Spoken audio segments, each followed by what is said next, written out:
All right, welcome everyone to the next series of Crisis Proofing Your Organization. If you're joining us live on LinkedIn, thank you so much for joining us. Thanks for taking the time. Today, we're talking about a very important aspect of crisis proofing your organization, and that is building the teams. All right, so I'm joined today by our good friend Jeremy J.T. Thompson, our token Marine. We always have to have a Marine standing guard, Good morning. and he's the pretty face on the side of Azimuth. And we also have a good friend, Ed Montgomery. Ed is the director of team building and leadership development for Go Ape. So, Ed, welcome. Why don't you tell us a little bit about yourself? Thanks. No, I appreciate you having me here. It's good to be here. As you said, Ed Montgomery. I'm the National Director of Leadership Development and Team Building at Go Ape Zip Lines and Adventure Parks. And essentially, what we do is we help businesses improve by building stronger, more cohesive teams, and made up of more self-aware and resilient individuals. I've come from about 103 years of selling experience, something like that now, and been doing it for a little while. Um, but a lot of coaching and training with salespeople, but and just in dealing in business for a long period of time. And this is something that's kind of near and dear to my heart, just because I feel it's one of the things that some of it's missing with a lot of folks today is that resiliency piece. And it's something that I think businesses need to focus on more and more as technology is one piece, but everything accelerates faster and faster. Change just comes faster and faster. So being able to be adaptive, to be resilient is, I just think, a critical piece in business Oh, today. absolutely. And it's one of the things we want to kind of touch on today is, the fact that that team that we build today is going to be the one that we rely on in the future when the crisis hits. And it's not a matter of if it's going to Yep. happen. We talk about this all the time. It's a matter of when. Also, so we got someone saying, hello from upstairs. I believe that would be, I know me. I her. figured you probably did. I know her. So again, if you want to pop a comment or a question in the chat, please do so, and we'll make sure that it gets acknowledged and we answer your question. So why is it that why is teams important? Why is building a team important when it comes to a crisis? Well, I mean, you touched on it right away. It's the it's the group of people that are going to handle it when the time comes. But they handle it all the time. You hear companies say repeatedly, our employees are our greatest asset. Well, yeah, because they're the ones who make things happen, and they either do it well or they do it poorly, or they're average.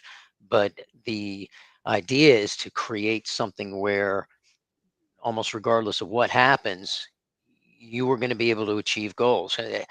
I always say, I talk to my kids and then real young people, who are coming into business, about how one of the first things you got to really kind of accept is that a business is a cold and heartless thing. It doesn't care about anything other than Right. survival, and revenue has to go up, costs have to go down. That's the nature of it. So it can be cold and feel that way, and challenging, but the reality is that that's just what it is. It's not a personal thing, it's just what it is. So you have to be able to work in that, exist in that sort of world. And I think that having that team where you've got that group of people that have to work with each other, throughout all this, to make it effective and to keep that business alive and thriving. So it's a like I said, it's a critical piece of just, keeping going. There are two words there that I want to touch on. You said team and then group, right? So there's in the Yeah. coaching world, we do team coaching, we also do group coaching. There's a difference between a team and a group of people, right? Because that team are aligned to something and focused in the same direction, or at least they should be. And a lot of times, crisis, what Right. it's going to uncover the existing cracks in the team, the trouble with communication. So that's why I think it's so important that we develop the team beforehand, before we get to the crisis. And so, Right. and you guys do a lot of that. And I posted kind of a post on LinkedIn today before we started. And one of the things I mentioned, like your title, you're the director of team building and leadership development, Leadership. two separate entities, two separate terms. And Yeah. there's a reason why behind that, right? Because a lot of times, and JT and I talk about this all the time, is our team building or even our leadership development are approached as a one-off. So tell us a little bit about what you guys do at Go Ape that addresses this team Sure. development. Well, as far as team building goes, and you touched on it right there. One of the key differences I see is between team building and leadership development is that team building can be a one-off. It's not going to be nearly as effective if you put it in practice, but it's Mhm. kind of a moment. It's an occurrence, an event, where leadership development is a long-term investment, and it's something that's got to be touched a lot and going forward, repeatedly going forward. It's like the old saying, a train doesn't come off the track all at one time. It's one wheel at a time. And so you got to Right. keep your hands on those wheels as you go. But team building, like with what we offer, we put together, and it can be multiple days, multiple events, but it is still a moment in time where you'll bring people together. And the idea is to put them through activities and exercises that help them prepare for real world pressures. The military calls it stress inoculation.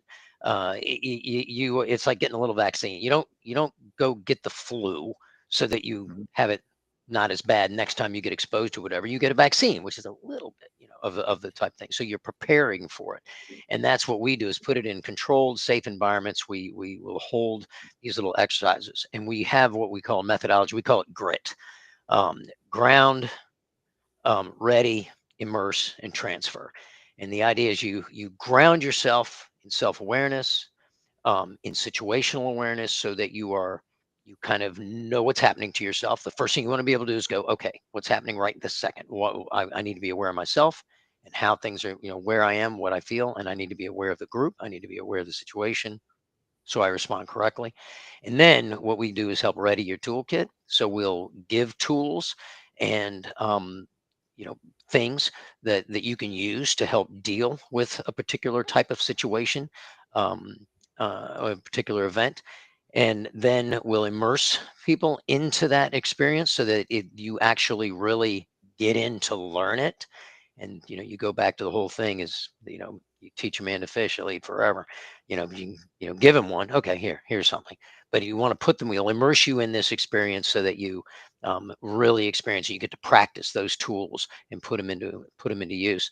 And then the end is transfer. We debrief, go through the aha moments, talk about kind of what happened, what was learned, what was experienced, and let everyone interact in that part so that they can transfer those learnings back to the real world, both in professional and personal life.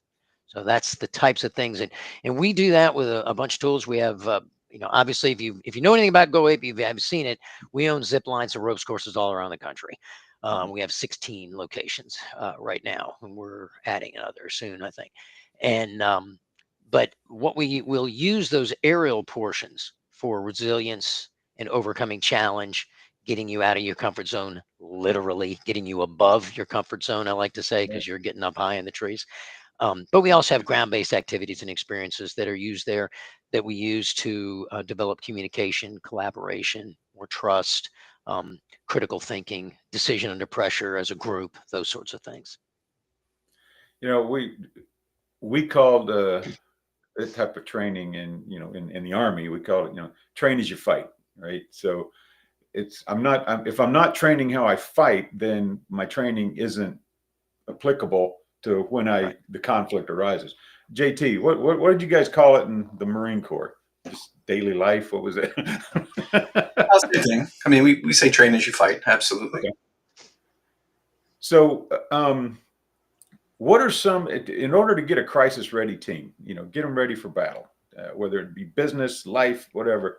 What are some of the elements that you think we should be identifying? Well, I think the first thing is to decide what sort of crises you have to deal with.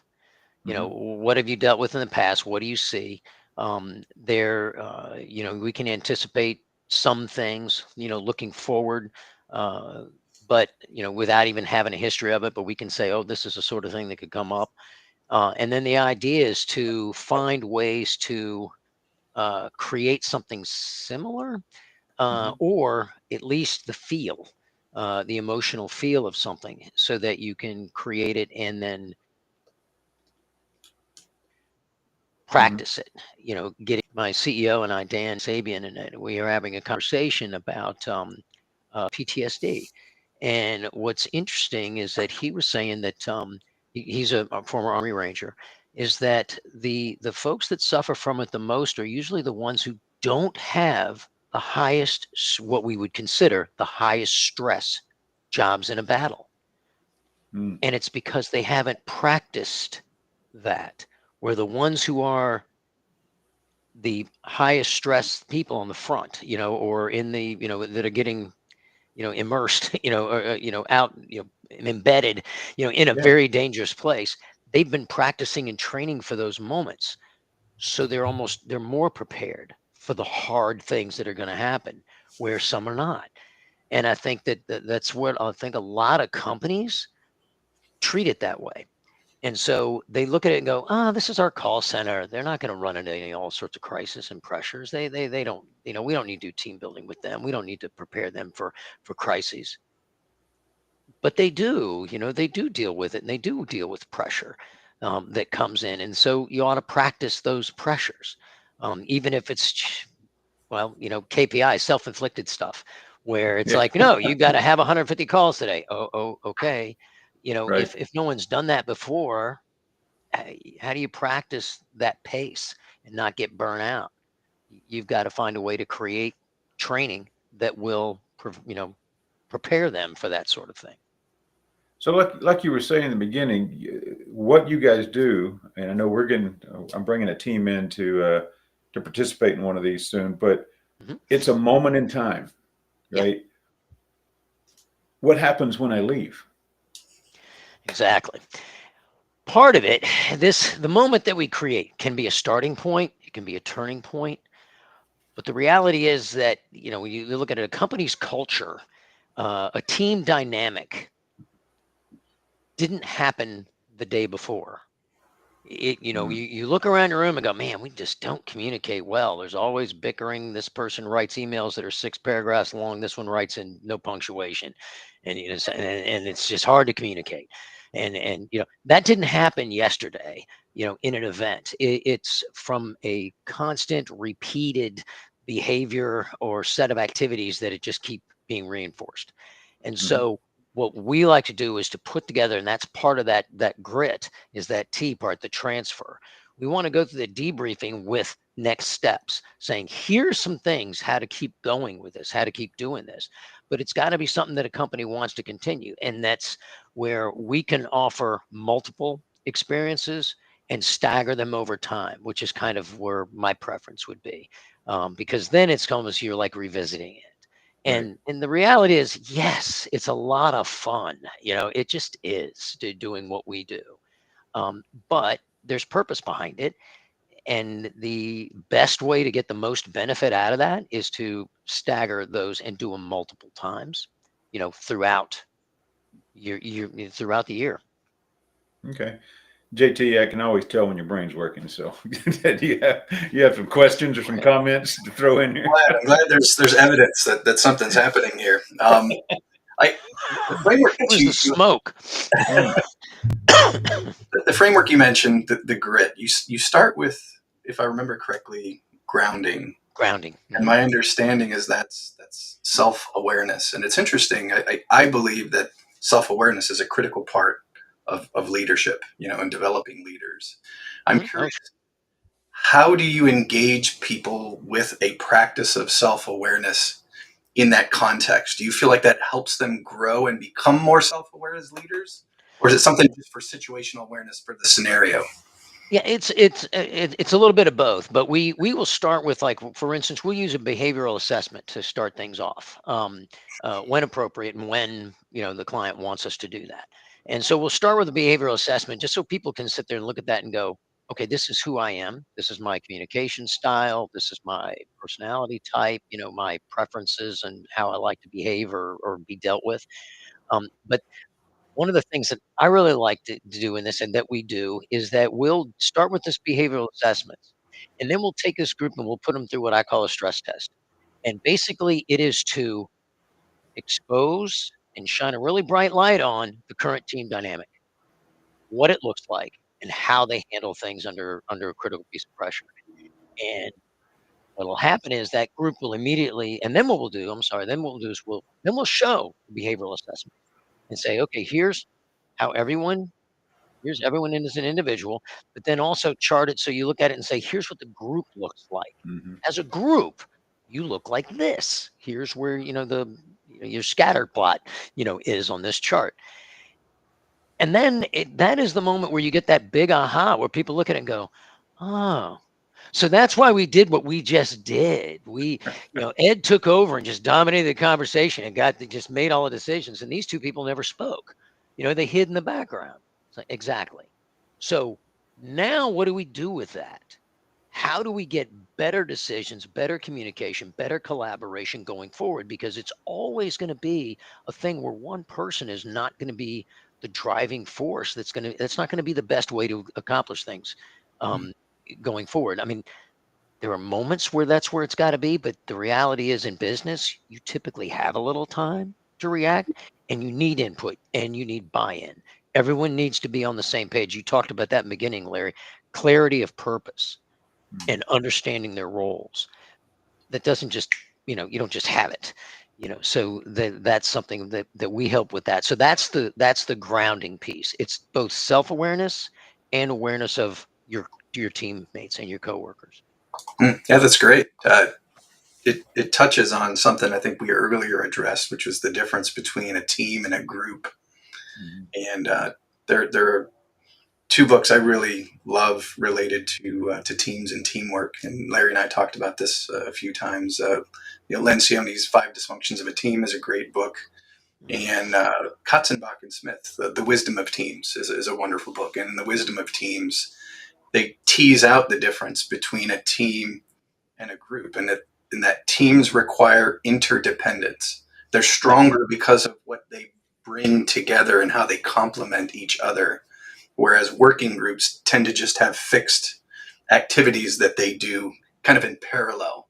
So it's Right. that cohesion, that interdependence, and exactly, having shared purpose, having shared culture, shared understanding of what the norms and expectations are, and what people's roles are, and their ability to communicate makes that interdependence absolutely critical. So Yep. the idea of grounding people in some awareness of their behavior and the roles that they tend to take in that group, I think it's a brilliant first step. Yep. And one of the things that we like to do too in some of these exercises, kind of switch roles around, where we'll take whoever the documented leader is, the CEO or the president of an organization, and then we put them in a role that is in a more hands-on, different place, and then take someone who's the worker bee, and they're up in this other role within this exercise to help everyone understand a little bit differently how these roles interact, because part of it is not just being aware of yourself and your own role and having the clarity of purpose. It's really important to understand everybody else's roles and what they do and how they interact. Sports metaphors can be tough, because some people, aren't in sports. But when you think about, a football team in a given play, you've got a right guard who's on the right side of the line, and they're looking at a very narrow area of the field, and their responsibility is a certain thing. They don't see, they're not looking back at the quarterback or the people behind them, but they know what they're going to do, know what their Right. role is in that particular play and in that moment, and they have to execute their role, and they have to trust that the people behind them are executing their roles. Because if they do something weird or different, it could just fall apart. And so, it's important to know everybody's role and understand what they are so that you do a better job in your own role, making sure that other people are successful in the group. Yeah, it's funny. I won't get into my son and I were debating because he does the armchair quarterbacking, right? When he said, "Why is this guy going up in the middle?" It's like, look, there was a plan, there was a strategy. And it didn't Somebody go. didn't do their job. It's not the running back didn't go. I think I'm just going to run into this 300-pound linebacker. That's not Right, the way right. it works. But you talked about self-awareness, and one of the things that we work on, we start with awareness. We do with all our clients, we do DISC assessments, and then we'll look at the group like you. Where's that cluster? What are you missing? Because there's a piece that maybe you need to develop. But the next step that we talk about is that self-regulation, that managing. Now that I know who I am and how I am, how do I manage myself in relation to everybody else on the team? So what does that look like when you guys are doing this? When you mentioned pulling, the obvious leader out and then putting somebody else in, what does that usually how's that manifest in the ropes, so to speak? Well, yeah, not so much on the ropes course piece, but in the ground-based activities that we do, we have those that are like that. Okay. The ropes course piece is a lot of individuality in it, but that is the ready your toolkit piece. That's where we give tools and say, okay, here's a thing that you can do that will help prepare you to in how to do it. And I know it's something that we'll do it in a moment of time where we'll say, okay, here's the activity, here's what's going to happen, here's what's got to go. Here's something you can do that is going to help through this process. And so, and I don't want to give away everything just as people come in and get to experience firsthand. But the object there is to give these people tools so that give the participants tools that they can use in that moment um, to practice. And so once they are, like you said, self-aware, they're aware of themselves, they're aware of this other person's communication thing. That's really where something I think more ongoing, like what Azimuth would need to do on an Mm-hmm. ongoing basis in coaching is, okay, you understand that this person speaks in almost code in their emails and in their interactions. They want facts, they want Yeah. get it done and move to the next thing. Don't ask them how their day's going when you start your conversation with them. Go in with what you know what you need to do to adjust Right. yourself. It's not talking about the weather. I mean, just go in and say, "Look, I need A, B, and C. Can you help me?" And that's going to go better communication. So, but it's to that point. That's kind of the ongoing exercises that would need to be done, I think. And those are sometimes, sometimes people struggle with that because me being one of them, because I'm a high I on the disc chart. And so, if you got a room full of me on a team, we're going to be standing around. How was your weekend? What are you doing next weekend? What are you doing for lunch? We're going to be building relationships, and then nothing gets done. So that's what I always tell people. It's like teams, you need to be different, right? Right. I don't want the same people. I don't want to hire a bunch of me, right? Because if I do, we're not going to grow. We're not going to accomplish things. I don't want to hire a bunch of high D's because then we're going to be arguing with one another. Yeah, So everyone's in charge. Yeah, everybody's in charge and nothing gets done. What was the? Well, I won't say. Yeah, Quote. digress. But no, that's a good point. That's one of the things that's nice about charting the group as a whole, so people see what the group looks like. Mm-hmm. Let's say you're in an industry, and this is one that's occurred in the past. There's probably a whole lot of neat little business school examples of this, where you've got an engineering type firm, a design and invention type of company. I think of things like DuPont, and they've got to move and create things and get going for the next great thing. They've got to invent it. But who are their employees? Engineers, Right. designers, scientists. And so those types of people normally aren't they're more structured. They need process. They like things in a certain way.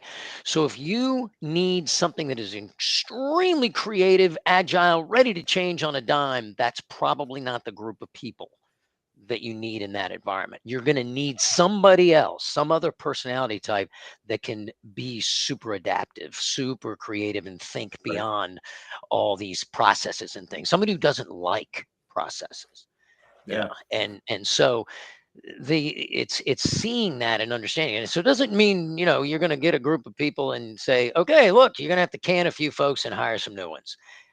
But what it does give you the ability, having that awareness of the group, is to say, okay, now as a leader, and this gets into leadership development piece, as a leader, I need to approach this in a different way to make sure I can get the results that I need to get.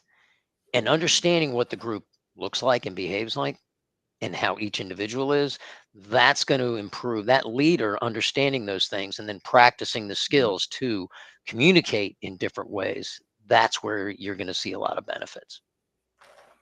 So I know one of what we're talking about is doing this up front before the crisis hits, but what's the leader's role in all this? You just touched on a bit of it, recognizing what the team looks like, but what's the leader's role in making sure that their team is steady during these crises? Yeah, the very first thing that came to my mind as you were saying that was being calm.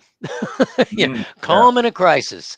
And again, that's something that some people need to practice, and you need to expose them to certain things so that they learn to recognize that, you know I like pointing out that we all have these. I have a Garmin, everybody has Apple Watches, things like that. We can now glance at this and go, Hmm. yeah, my heart rate is going up. I am getting agitated. Yeah. And so, but that the leader's role, I think, in the beginning is to be calm and steady and to be emotionally regulated. I think that, that's one way to say it, is to be emotionally regulated so that you can make calm, rational decisions. And so that's kind of step one. The other piece is the leader's got to be able to communicate to everybody in ways that they understand and hear what needs to accomplish and when. In other words, to maintain that clarity of roles and goals. Everyone needs to know what the goal is. What is that Henry Ford's comment, about obstacles? Those are those pesky things that pop up when you take your eye off the goal. And so it's keeping the Yeah. goal in focus so that people can go, okay, this is a distraction. This Yeah. this isn't a real crisis. I thought it was a big thing going on, but really our goal is this, and this is just something that's coming along the way, and we can handle this and move on. And that's perfect, because I think presence, when it's in leadership, is so important. I know, and we use examples all the time about COVID, right? Because definitely a crisis, black swan event. Nobody saw it coming, and it was exponential on the impact that it had on businesses, our culture, personal emotions. But when it happened, I'd step back. I'm a people watcher, so I love to sit back and watch how leaders respond. And then the organization that I was with, I had several leaders that responded calmly and consistently. That they were consistently present and said, "Don't know how this is going to end. We're going to take it day by day, but we're in this together." And then I saw leaders just disappear. Didn't see them for months, and then didn't know if they were still around or what. And then all of a sudden they start showing up when the dust starts to settle. But going, what advice would you give organizations right now to where do they start in their team development and leader development? Oh, well, book an outing at Go Ape. There you go. There That's you where you go. got I like that. it. But well, This no, ad is brought to you by. yeah, exactly. No, but the start is basically having the foresight to say this is Yeah. something we should prepare for, and we should be ready, and this is beneficial. There's value to the company. I mean, there's a gazillion statistics out there in the world that show, the potential ROI of team building and lead both sides of this.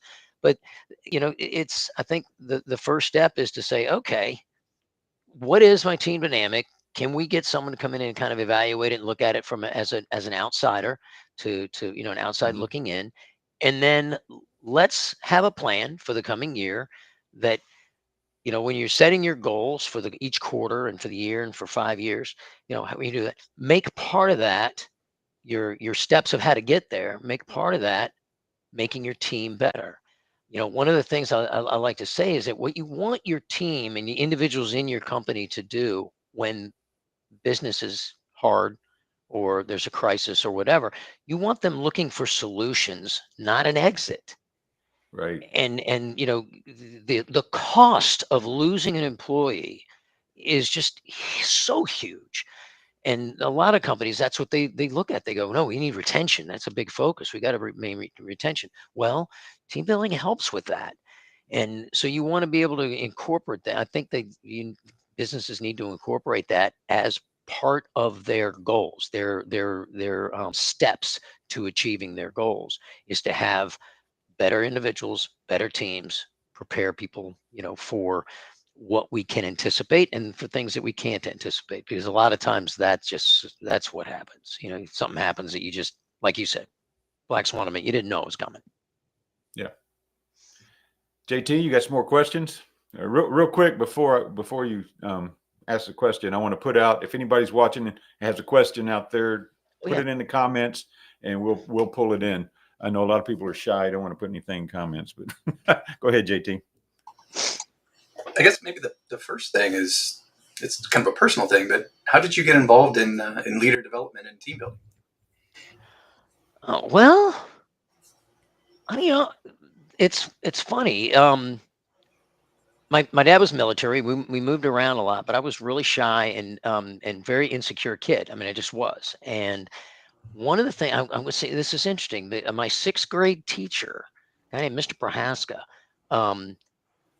I had just moved into the area here, and in this case, it was Alexandria, Virginia, and I just moved in, and I didn't know anybody. And and I think I came in fifth grade, so when I go into sixth grade, he saw something in me, and I don't know what it was he saw. Honestly, I look back and go, I don't know how he did this, but he basically created a student government position for me, and then had me fill it.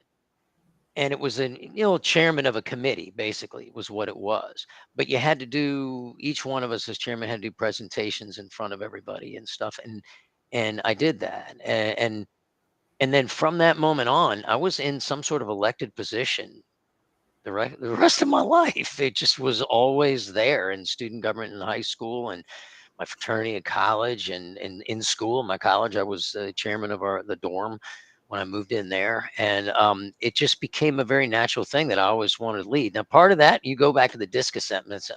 I'm a D, and I'm not sure there's any airspace between the right side of the graph and where that bullet point hits. But I'm definitely in that place. So it's been a natural thing, I think, part of it. But the other piece is just from an emotional and personal standpoint.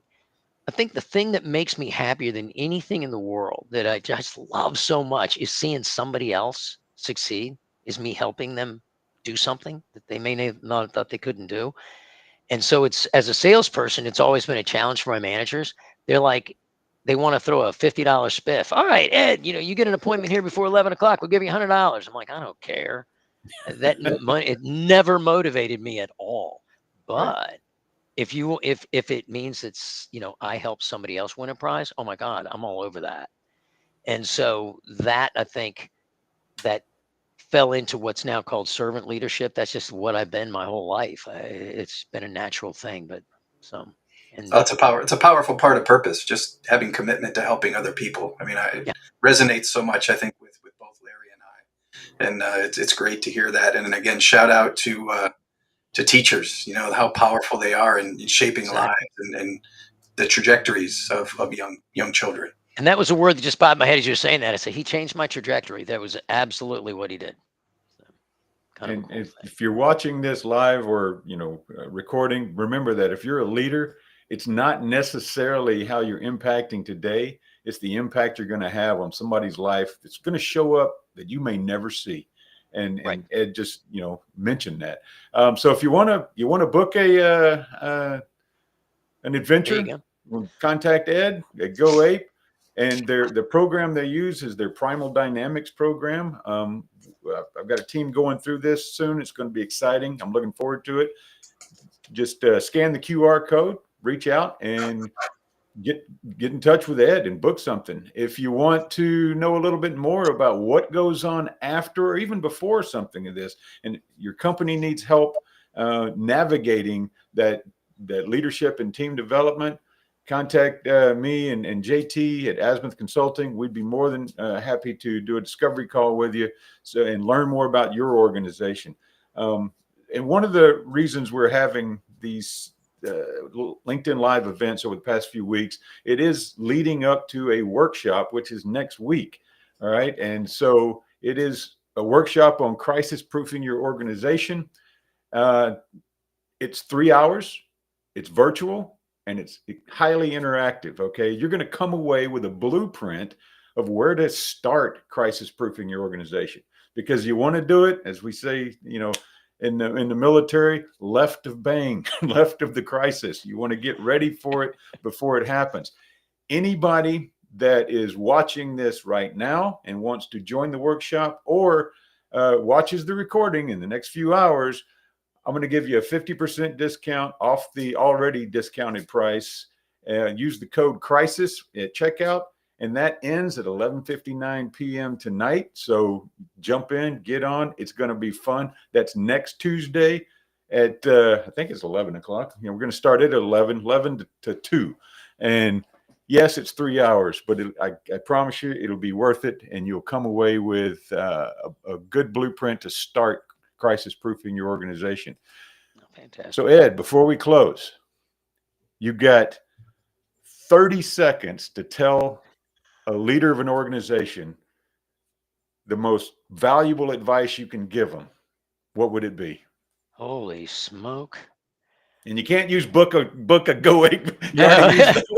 I will say my number one rule, it's for business, but it's also in sales. My number one rule that I always tell every salespeople when I get them brand new is I said, first things first, you got to care about the people you're serving. Because when you care about somebody, you listen to them, you want what's best for them, and you will work hard for them. And if you do that, I don't care what your business is, you've got a much better chance of being successful by putting those people first.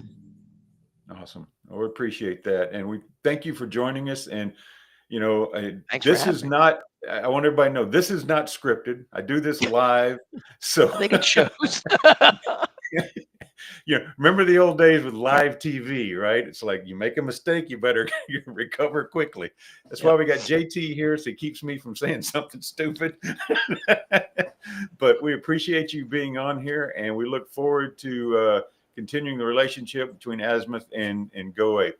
So Me too. everyone have a